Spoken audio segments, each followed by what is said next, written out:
£2,500. Fuck off. Seriously? £2.5 grand?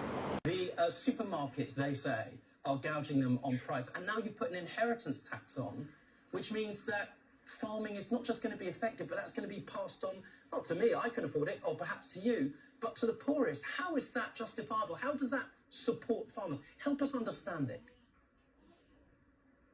Well, I mean, first of all, there are... That's all, folks. Middlesbrough South MP and has complained to the government saying, look, I don't want this guy anywhere near my patch, quite rightly so. And what I thought was particularly interesting was the way that Security Minister Dan Jarvis responded to this complaint. Go on. He said, the UK has a range of disruptive immigration measures at our disposal to refuse entry and cancel permission if anyone is assessed as a foreign, if it is assessed that a foreign national's presence in the UK is not conducive to the public good. Really? That's news to me, because every single day people come in who are not conducive to the public good, and I've not seen the government deploying its range of disruptive immigration measures, whatever absolute twaddle that is supposed to mean. The minister went on to say that he was limited in what he could disclose in this case, but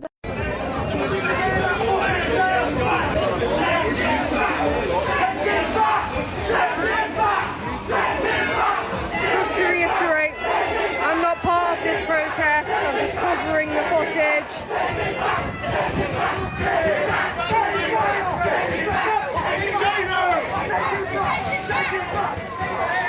Yeah, I'm not sure they're going to actually help the people that really need it. I think there's new people coming into this country that's going to get, well, I'll give you my story. Yeah, please. I know firsthand that being down the council last week, going in there saying I'm sleeping in my car, can you please help me? And I've been in there several times, and a guy came out and spoke to everyone in the room, in the reception, in Arabic, and I'm sat there and I had to ask other people, what did the person say? Wow. And I feel a foreigner in my own country. It's incredible. And I'm not getting the help that even I need. And then when I went up to the reception, the guy, and he said, I said to him, when am I, going to get seen? I've been here 2 hours. He went, oh, you need to go to the homeless shelter because the woman's there, not here. So then I did that, and I went to the homeless shelter, and the woman said to me, and I said the same thing, I'm sleeping in my car tonight, what do I do? I've been in here many, many times. And she turned around and said, there's nothing we can do. There's not, That's quite an incredible story, Louise. She gave me a blanket. Yeah. She gave me a blanket and wished me luck. And that was the story of that day.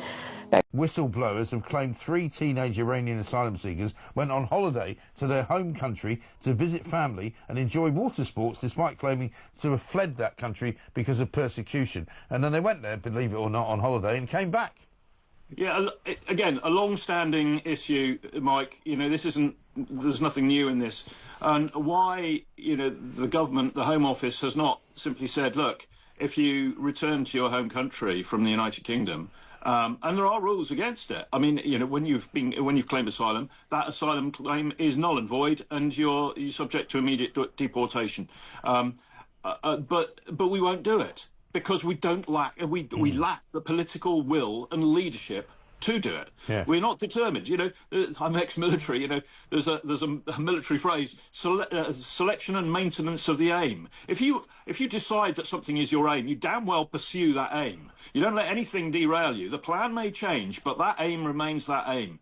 And there is none of that.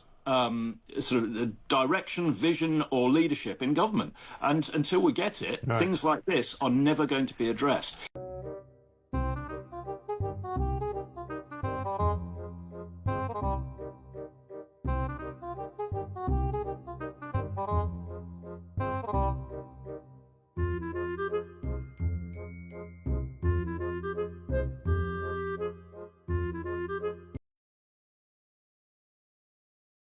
I'm here in Keynsham with Dan Norris, Labour's candidate to be the West of England mayor. The choice in these elections couldn't be clearer. The Conservative Metro mayor who's been invisible and failed to secure investment in the area, or Labour's Dan Norris. Dan will be a strong voice for the West of England, the voice they deserve. He'll invest in creating green jobs of tomorrow. He'll support farmers and local businesses. And he'll drive forward connectivity for the region, from buses to broadband. Vote for Dan Norris to be the West of England Mayor. Vote for Marvin Rees to continue his work delivering for people as Bristol Mayor. Vote Labour. Charlie, basically the number of people now in jail for crimes that day in the rioting, whatever, exceeds the amount of groomers, the amount of rapists that are now actually in jail. That's right. We've had 77 people put in jail since the Holiday Inn Express riots in August last year in the Manvers area of Rotherham during that summer of rioting sparked after the Southport stabbings. And I've been tracking the data since it happened because I've also been following the legal processes surrounding the grooming gangs and those criminal justice efforts in Sheffield Crown Court mostly as well. Now, since 2010, there have been 3 separate police operations into the grooming gangs. Operation Central, which saw 5 people imprisoned. Operation Clover, which is another South Yorkshire police effort. It had 4 trials, concluding in 2017. That led to 21 people being jailed. And then the National Crime Agency took over with Operation Stovewood because South Yorkshire police, it was found, weren't able to do the job that was requested of them. They were caught up in the failures to deal with the abuse running for many decades. Now, Stovewood has arrested and charged and now convicted 42 people, leading to a total of 68 people imprisoned for these crimes in Rotherham alone since 1997. The NCA have found at least 1,510 victims in that town. Boys and girls, mostly white girls, and the perpetrators predominantly Pakistani men.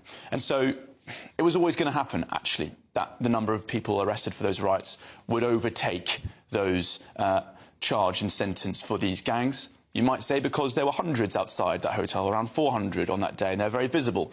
But also we know that so many perpetrators of these gangs have not been brought to justice. They've evaded capture. In many of the trials, there are perhaps 4 or 5, or in one case I've seen up to 8 people in the dock, but we know that there were many more associates of them who are out there who've not been prosecuted.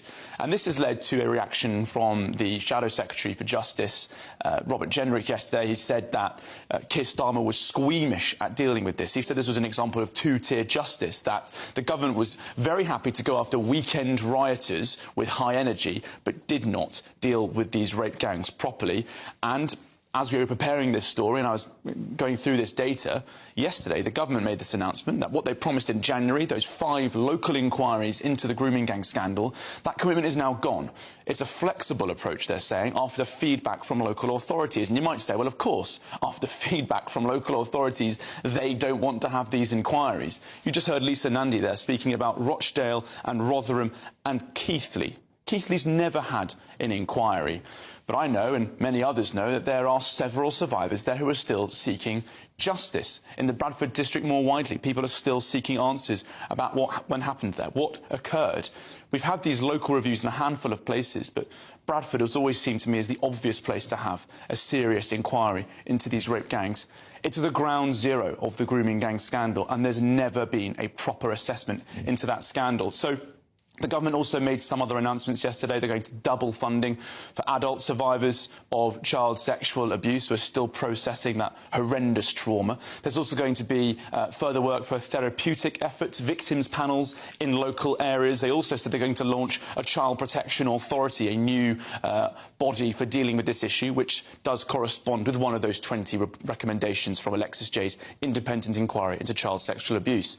But on the opposition benches yesterday, they were furious because they said there'd be 5. Now they won't put a number on the number of local inquiries that they will be backing. Yeah, it's good for the voice, so I'm told. It's fucking good, man. No, in the 90s I got someone else to fucking do it, but now I can't. Fucking money is tight, too tight to mention. Got to do it yourself, haven't you? No one buys records these days. In the 90s I had about 4 people doing it. Little geezer doing a kettle, our kid, some other little doing that, and some other little fucking idiot doing that. Now you got to do your fucking, now you got to do it yourself these days, you know what I mean? Because these fucking little smart asses download fucking tunes for niche. And they wonder why there's no real rock and roll stars around. Because this is the shit you got us doing, fuckers.